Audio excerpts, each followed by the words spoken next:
igual que nosotros tenemos algunos genes o algunas predisposiciones diferentes, ¿de acuerdo? Si ustedes se observan, todos acá son diferentes.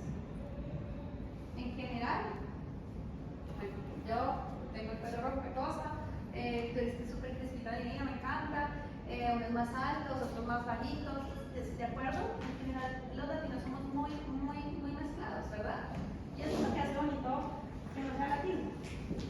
Pero los estudios usualmente están sobre población europea. Entonces vamos a mirar, la clase de hoy es súper facilita, la verdad, pero es más para que ustedes entiendan que esto es el presente ya, y que entiendan de dónde salen esos peces y si realmente les aplicarían a ustedes o no, ¿de acuerdo? Entonces voy a poner dos videos, que son el resumen de la clase, y después hacemos lo que nos dejó ahí, ¿de acuerdo? Pongamos atención porque les voy a preguntar después. Of Health's National Human Genome Research Institute for supporting this episode of SciShow. The first time you go visit a new doctor, they're probably going to ask you about your family history. Everything from heart disease to certain cancers to type 2 diabetes. If one of your close relatives has had it, they want to know. And for good reason. These family histories can give your doctor a sense of whether you too might carry an increased genetic risk for those diseases. Not a complete sense, though, because it turns out family history doesn't tell you everything about the risks that can be hidden in your genes. And to understand why, you have to look at the complex genetics of disease. Sometimes understanding disease risk, even beyond family history, is pretty straightforward because in some cases, a mutation in a single gene can greatly increase your risk for a given disease. Take the genes BRCA1 and BRCA2, for example. Variants or mutations in those genes can give you a 45 to 65% chance of developing breast cancer at some point in your life. Not 45% increased risk, 45% chance. That's no joke, and something your doctor can help determine based on your family history. They might recommend that you take a genetic test, for example, if you have relatives with BRCA mutations or who have had breast cancer. But most people who get breast cancer don't actually have those mutations. They're only present in a very small percentage of the population. Researchers used to chalk this up to a hard, fast line between sporadic and hereditary disease. Hereditary disease is one that you inherit.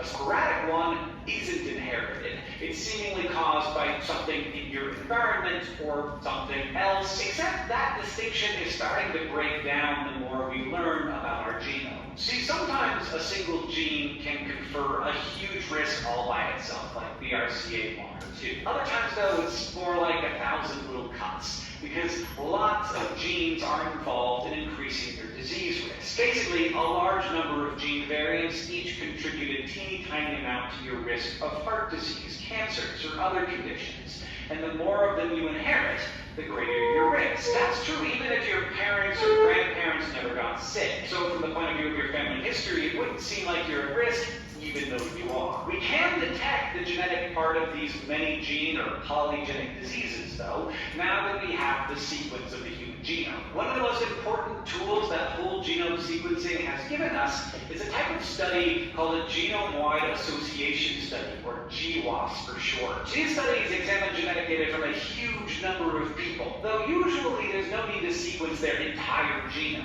Instead, researchers look for genetic variants called single nucleotide polymorphisms, or SNPs. These SNPs aren't necessarily the variants causing an increase in your disease risk, mind you. They may just happen to lie in close proximity to the ones that did, and because of that, they're inherited alongside them. By surveying for SNPs and inheritance patterns in these large studies, we can finally see the 1,000 cuts, metaphorically speaking, of course. And thousands isn't an exaggeration. Sometimes we can identify literally thousands of variants associated with genetic risk. GWAS have identified genomic variants that can contribute a tiny amount to your risk of a given disease, even when you account for your lifestyle and your environment. So figuring out just how at risk a person is of developing a given condition is not as simple as adding up the risky gene variants. Risk variants can synergize or cancel each other out in complex ways, so So researchers have to do some heavy-duty math. The result of this math is something called a polygenic risk score, a number that assigns a person's risk for a given disease based on the combination of genomic variants they have. And these numbers are helping us understand the genetic nature of diseases we used to think were sporadic. Consider a study published in 2018 in the journal Nature Genetics, for example. They calculated a polygenic risk score for coronary artery disease and found that 8% of their study population had a threefold greater risk compared to the rest. That's 20 times more at-risk people than previous research could identify based on looking for known familial forms of the disease. Or consider another 2018 study which calculated a polygenic risk score for aggressive prostate cancer. In that study, the polygenic risk score outperformed family history and widely used screening tests in predicting who would develop prostate cancer and at what age. Point is, these scores could be calculated long before a person develops the actual illness, maybe even at birth. Then those patients could be encouraged to practice healthier lifestyle habits or given targeted drugs, because like most things in genetics, polygenic risk scores are not destiny. Your lifestyle and your environment still matter a lot. So tools like this could help us spot huge numbers of people at risk of getting sick and then help them never get sick. There is a huge caveat to how useful these polygenic risk scores are, though. You see, people who have been studied in GWAS so far are overwhelmingly of white European ancestry. And that means when polygenic risk scores are calculated using existing data, they're most informative for white folks. Many scientists are aware that the field of genomics has a diversity problem and are taking steps to fix it, but such data are only now being collected. Some researchers believe this diversity problem is the single biggest obstacle to getting polygenic risk scores into the clinic where they can actually help people. If that hurdle can be overcome, though, these scores have the potential to help patients head off diseases before they have a chance to manifest. And that could be great news for lots of people. And even before then, understanding how all these genes work together in tiny ways will help us unravel the intricacies of the genetic diseases they help cause. Thanks again to the National Human Genome Research Institute for supporting this episode of SciShow. If you're interested in learning... Ahora, este es el segundo y ya con eso empezamos la clase. ¿De acuerdo? Más o menos tienen una idea. Hagamos un repaso.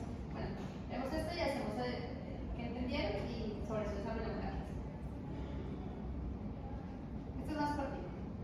Envision a future of personalized medicine where genomics plays a big part of how patients are evaluated for risk of disease.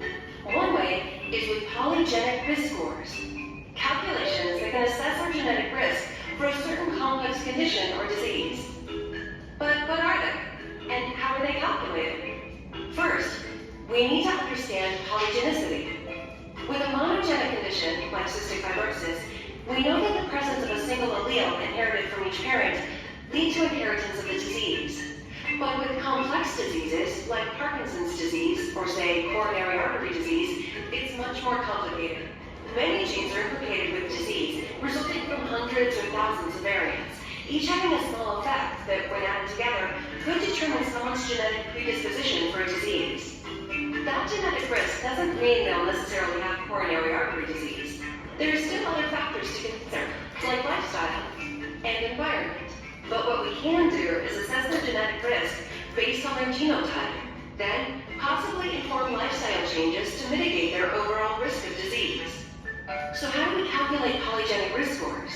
Well, they require large genotype studies to collect enough data to develop an algorithm. First, researchers recruit thousands of subjects to make up a control group and a disease phenotype group, or access data from a large biobank. Genome-wide association studies identify all of the variants associated with the disease phenotype, including variants, or SNPs, that are significantly associated with the trait of interest. Then, they assign weight to each variant. Some are weighted more heavily than others, depending on effect size.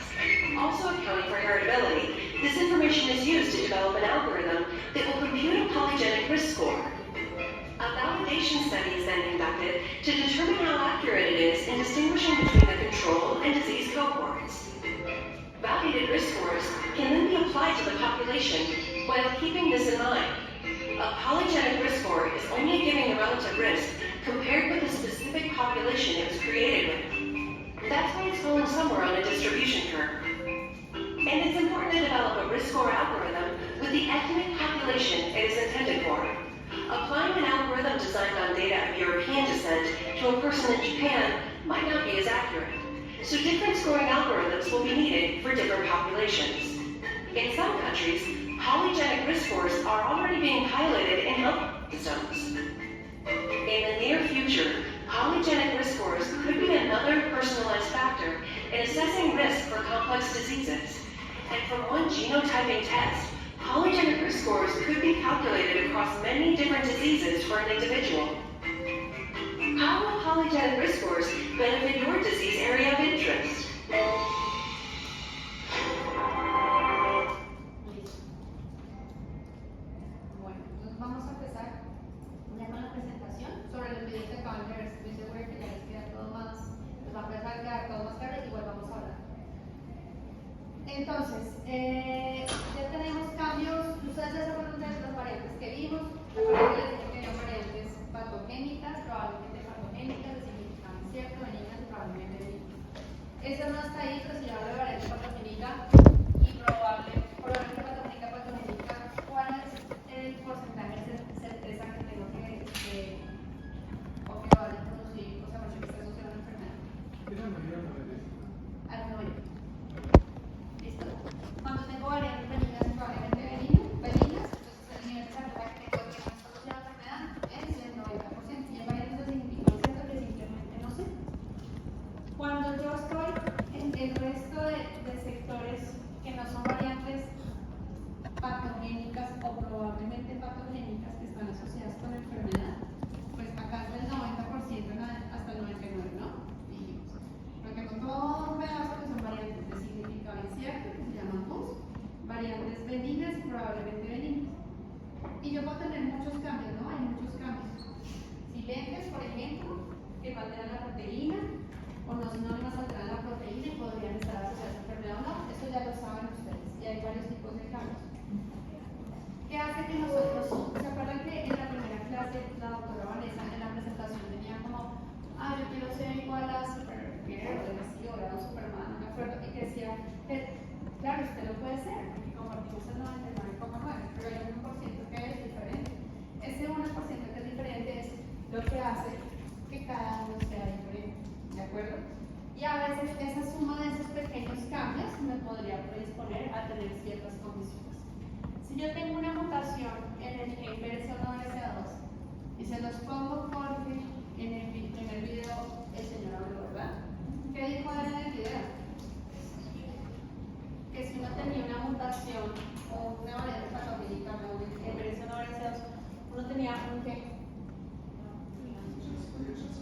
mayor chance de tener cáncer comparado con la población general. ¿De cuánto? Del 40 al 65%. Entonces yo sé que si yo tengo algunas variantes patogénicas o probablemente patogénicas, ya sea por mutaciones muy puntuales, yo puedo desarrollar una enfermedad hereditaria. Si yo tengo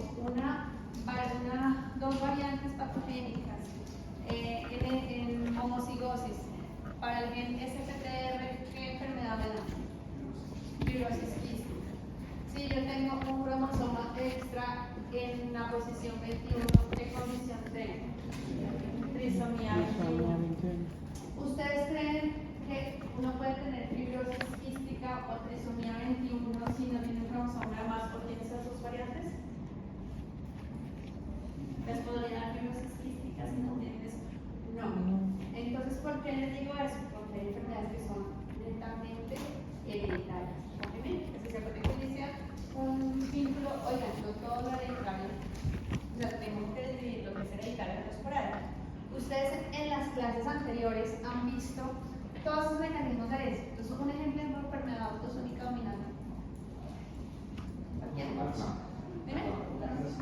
La contraplasia, muy bien. Enfermedades autosómicas recesivas. Bueno, la fibrosis quística, la acabo de decir alguna otra. La esterecitosis es dominante. ¿Cuál es ligada X?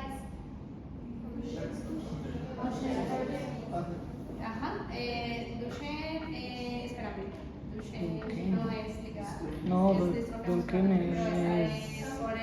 por No, es ya, bueno, es que Mira las ahí, monosacáridos de Hurler. calidad X son la Hurler. función dominante. Es Fabry. Hunter o Harley, sí. Fabry, O la Fabry. más frecuente de las ligadas ahí, la hemofilia. También, sí. ¿Listo? Ahí van. No pasa nada. Cuando vayan viendo van revisando. ¿De acuerdo? La cuestión es que todas esas condiciones que ustedes vieron, si uno tiene esa variante, ¿qué tiene? Una condición. Ahora, si yo voy manejando y alguien me estrella, ¿eso es genético? ¿Hereditario? No, un accidente. Eso es que Son alteraciones que son netamente ambientales. A no ser de que a mí me haya dado un stroke porque tengo una mutación allí, pero en general no. Son netamente ambientales. Si yo camino acá y me caigo es porque jalan el cable del computador. Pero es netamente ambiental, no porque hay una genética. ¿Se entiende?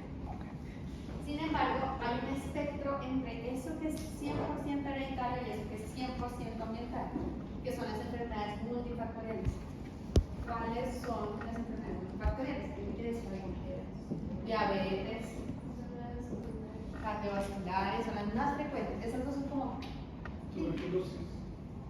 La TBC puede estar en predisposición, pero tienes que tener un factor externo, pero sí, a veces hay gente que se da porque tiene más resistencia, pero el Alzheimer, esquizofrenia, diabetes 1 tipo 2. Entonces, esos que tienen un componente que uno dice, la diabetes tipo 1 es más autoinmune, la tipo 2 está más en adultos, una rica insulina, no, pero si han visto que a veces hay patrones como familiares o más o menos, debe haber algo más, ¿no? Algo más que esté predisponiendo.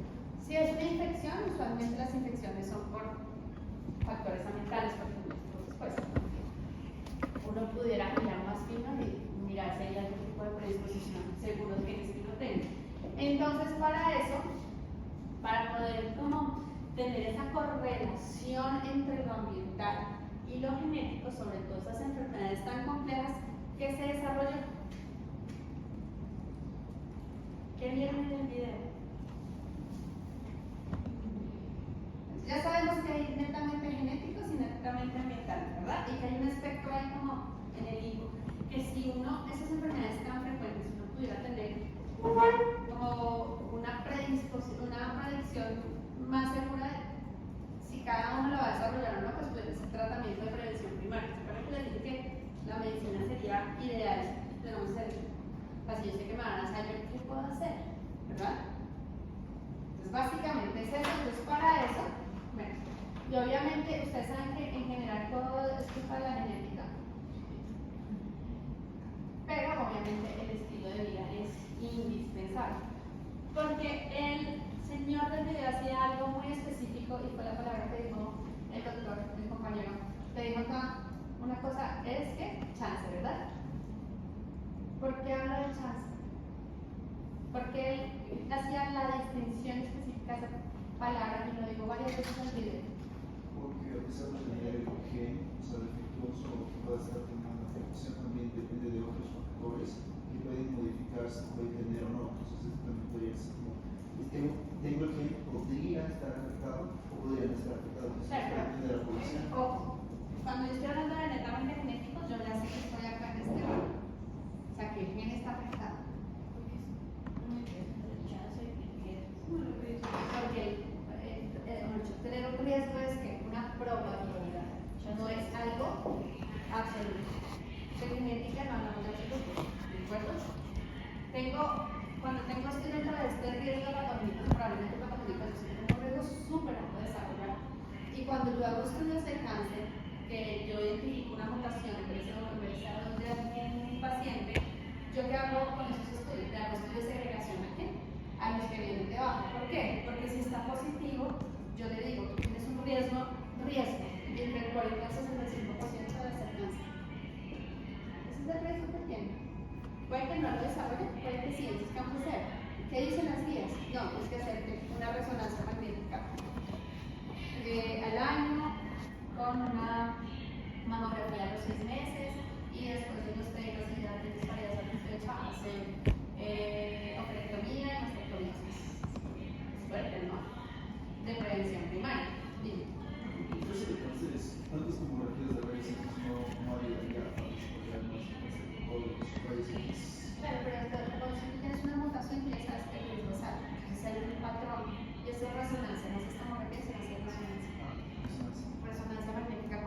un esquema mundial. Ustedes no presentan primero, pero yo ya sé que este es el respeto absoluto. ¿Por qué? Porque tengo una mutación.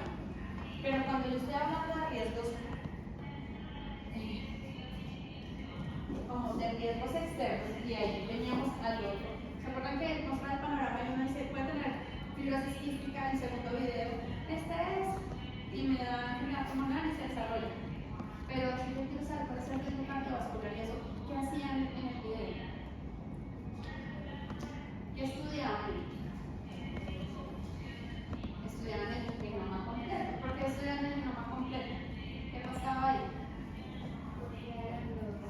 Los SNIs. ¿Qué son los SNIs? ¿Qué son los SNIs? ¿Y eso qué hace? ¿Qué hacen nosotros? Entonces vengan y vamos un poquito más allá.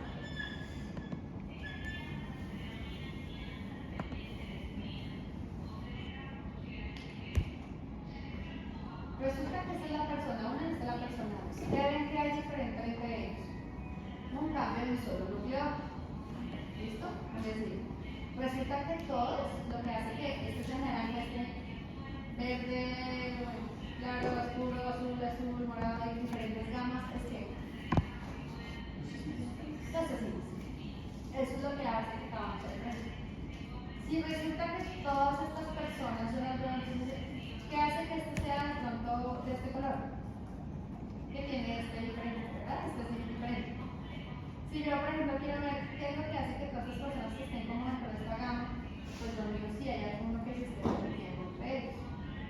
Entonces dice, bueno, acá puede que este y este. Entonces yo estoy estudiando diabetes y yo lo que estoy estudiando diabetes, todos tienen este polimorfismo o este único cambio, que solito no está dentro de esto, sino está dentro del resto de gama. ¿De acuerdo? Yo digo, esa región puede ser una región de riesgo para desarrollar el color morado. ¿Se entiende? ¿Más claro? ¿Sí? No. Entonces, ¿qué nos hace adultos? Los índices, ¿verdad? Esas pequeñas variaciones. ¿Cuál es el porcentaje de pequeñas variaciones que cada uno tiene? ¿Qué hace que tú tengas los ojos de tu color, que tú tengas soltura, que tú tengas el pelo? Eso es así. ¿De acuerdo? ¿Se entiende? Listo.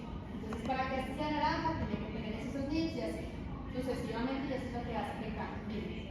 Por ejemplo, en el caso de la diabetes, hay un locus específico, es un solo cambio de un locus específico para un solo polimorfismo que se encuentra en las arterias. Hay varios, ya vamos a hablar de cada patología. Esto es como el concepto general para que cuando pasemos a patología lo entiendan mejor.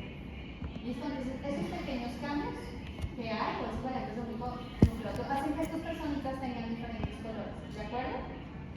Si yo estoy hablando de fibrosis quística, que es una enfermedad netamente genética, ¿qué pasó acá? Tengo una mutación que homocigota en el cromosoma 7, ¿verdad?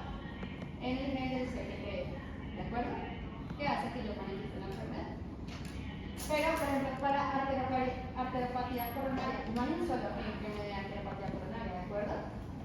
Son muchas variantes que yo puedo identificar en múltiples locus, ¿de acuerdo? Locus posiciones, que cuando yo hago esos estudios grandes, y les mostraba acá estos moraditos, por ejemplo, estos tienen arteriopatía, yo sé que este es el que más se repite. Yo ya sé que estas regiones pueden ser las regiones de susceptibilidad. Entonces yo hago mis estudios más profundos sobre esas regiones. ¿Está más claro ahí?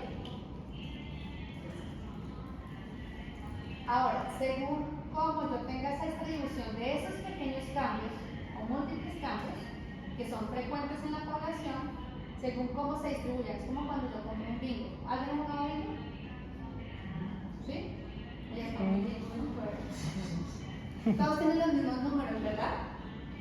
Pero solo hay un ganador, pero además hay unos que son como, no van a ganar, como hay otros que a super de malas, pero todos tienen al final los números. O sea, no se salen del 1 al 100, sino según cómo les tocó la distribución, tienes más riesgo de ganarse el bingo o no. ¿Se entiende la misma? El riesgo poligénico es lo mismo.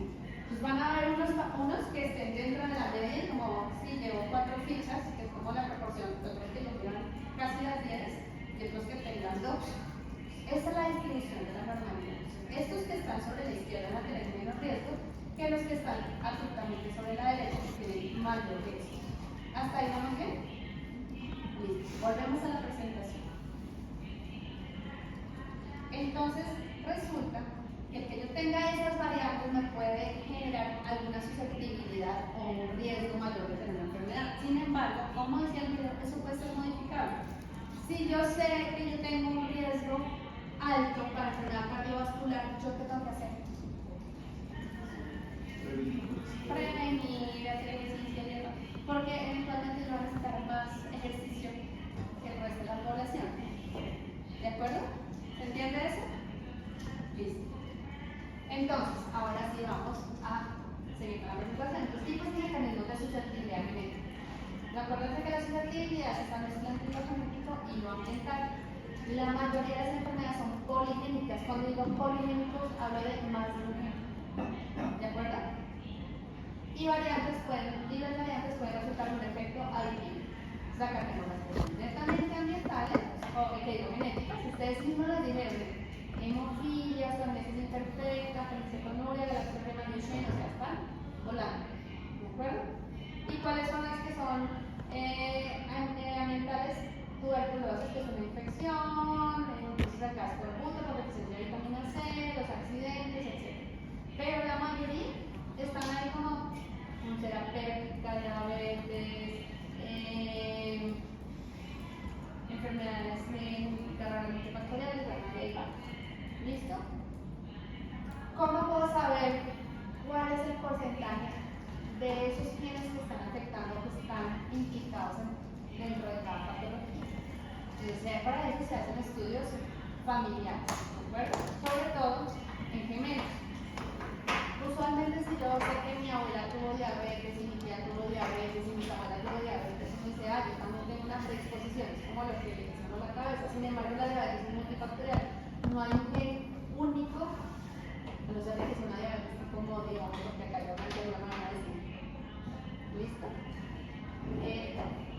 Si usted habla de diabetes tipo 2, tipo antes de diabetes, yo digo, bueno, seguramente puedo tener una susceptibilidad mayor.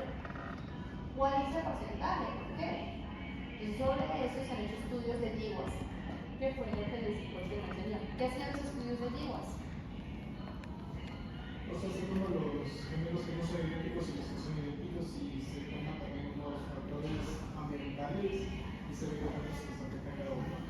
Ajá, sí, eso significa, pero que es un estudio de DIWAS. ¿Qué significa DIWAS? Análisis de todo el genoma. Eso es la palabra de DIWAS. DIWAS es hacer un análisis de todo el genoma, donde estoy mirando o priorizando ahí. Eso es DIWAS. O variantes de un conjunto. ¿Se entiende? Listo. Para mirar por qué si hay gemelos idénticos, unos pueden ser más altos o unos pueden ser más gorditos. ¿De acuerdo? Porque si comparten el 100% de la información, ¿por qué pueden ser diferentes?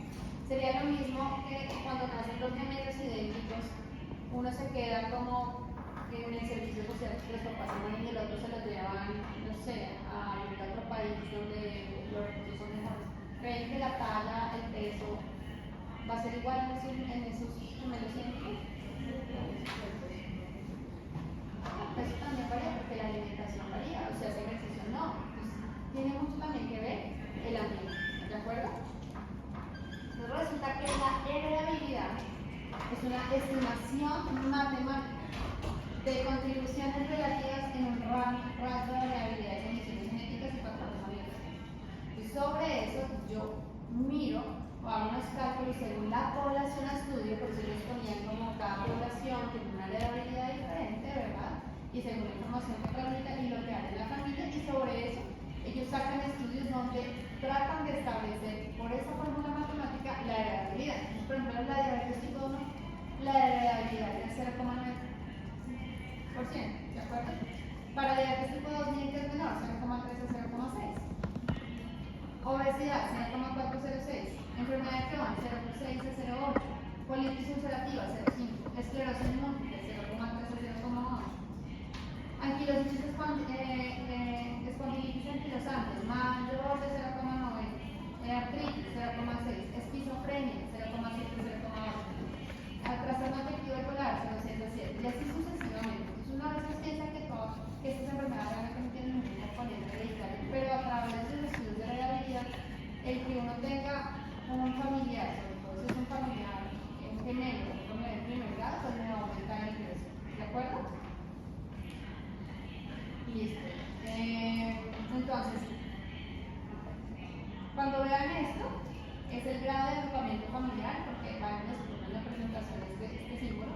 es el riesgo de hermanos de individuos afectados versus la población general.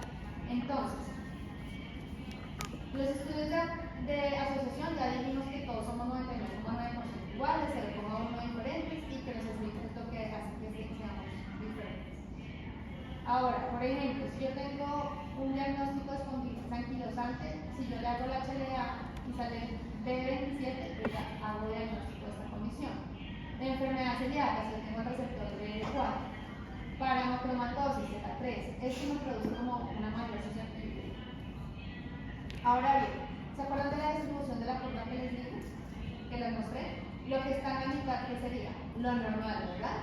Lo que se va a los extremos es lo que hace diferente. La altura, acá sería una talla alta y acá sería una talla baja. Entonces, herencia poligénica, genética cuantitativa, fuera de la distribución. Normal, pues está dado también por factores ambientales, listo. Y acá, por ejemplo, A nace altos, AB es la mediana, BB pequeña. 2, 2 y 6 alelos. Esta es la correlación que hay entre las familias de primer grado, la influencia dada por el ambiente predominante en la familia. Recuerden que acá está la distribución normal. Ahora bien, ¿por qué hay familias? No sé si a ustedes les pasó. Por ejemplo, en mi familia, mi mamá, mi papá y mi hermano son más altos que yo. O sea, yo soy la chiquita de la casa. ¿Por qué? Entonces, o sea, en general yo me debía haber excluido en la media. ¿Qué pasó? Uno investiga más. Ah, ¿usted qué enfermedad es tú? Ah, no, fui asmático. Es la realidad. Entonces tomé corticoides toda la vida. ¿De acuerdo? Entonces eso afecta, ¿verdad? No, mi mamá odia el pescado. Ella nunca me dio pescado porque ella no le gustaba. Fue que no, pero la dieta era diferente porque había factores diferentes, ¿de acuerdo? Entonces ya afecta al ambiente. ¿Listo? Ahora, vamos a empezar con las enfermedades, hablar un poquito de ellas y ya después resolvemos dudas y terminamos. No se preocupen, yo les dije que esta clase era un poquito más corta. Hasta ahí entienden cómo se miden los SNPs, cuáles son los dosis de susceptibilidad, qué es esporádico, qué es hereditario. ¿Puedes explicar cómo se cambian los SNPs? Sí, les voy a poner, antes de que hagamos esto, el video de 2 minutos. Pongan la atención, yo sé que están con sueños y que está ahora no está cansado porque tiene hambre además. Pero, de verdad, es porque